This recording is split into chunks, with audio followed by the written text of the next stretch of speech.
Third time of how I almost got arrested.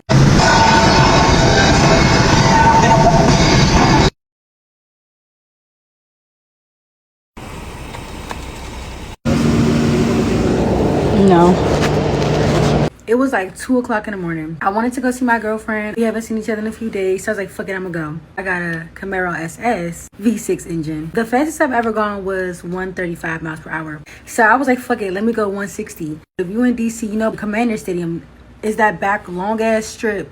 It don't be no cars over there past 2 a.m. No police out usually.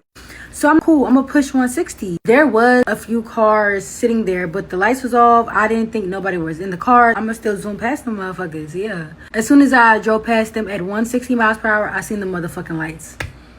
I was like, God, are you fucking serious? Like, I just wanted to see my girl cuddle, maybe get a little frisky. But no, I got pulled over. So it was a black cop. He come up to my window, flashlight all in my motherfucking face. How much have you had to drink tonight? Whoa there. Who the fuck said I was drinking? So I was like, none. He was like, then why are you driving so fast? I said, because I want to see my girlfriend. He said, so you're driving that fast? I said, yeah. He said, that don't even make sense. You must not love your girl. I love my girl. The fuck? You must not want to get home to your wife. I want to get home to mine. That tongue ain't nothing to play with. Fuck is you talking about, nigga? I needs that bad. Mind you, I did have some lick in the back seat.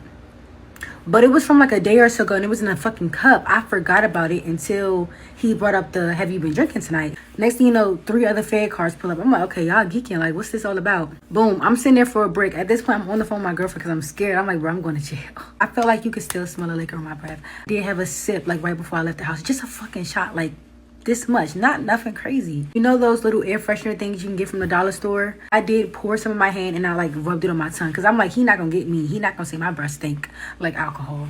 So I did spray my mouth with some air freshener. Anyways, it was a white officer that came at this time. He was like, yeah, ma'am, turn the engine off and step out the car for me. When he said that, I knew I was going to jail. Fast forward, like, to after this situation, my girlfriend said, yeah, I just knew you were getting arrested when they told you to get out the car. So that's when they were like, we're going to do a search and seize. I'm like, what you mean? He was like, we're going to search your car first. Other white officer, because it was 1 black, 2 white. He said, is there any weapons or whatever in your car that can hurt me? I say no. I forgot I had a friend's weapon in my car that I was going to give back to them the next day. I had that pew pew in the front seat, but it was wrapped in a shirt. But I'm like, bro, if they're looking in my car and they pick up the shirt, feel like it's heavy and shake it, a fucking pew pew was going to fall out. Not only isn't it not registered in the state of Maryland, but it's not registered in my name. So I would have had a fucking cup of liquor in my car and an unregistered fucking gun in my shit. I'm like, bro, I'm going to fucking jail. I'm going to jail tonight. I just knew it.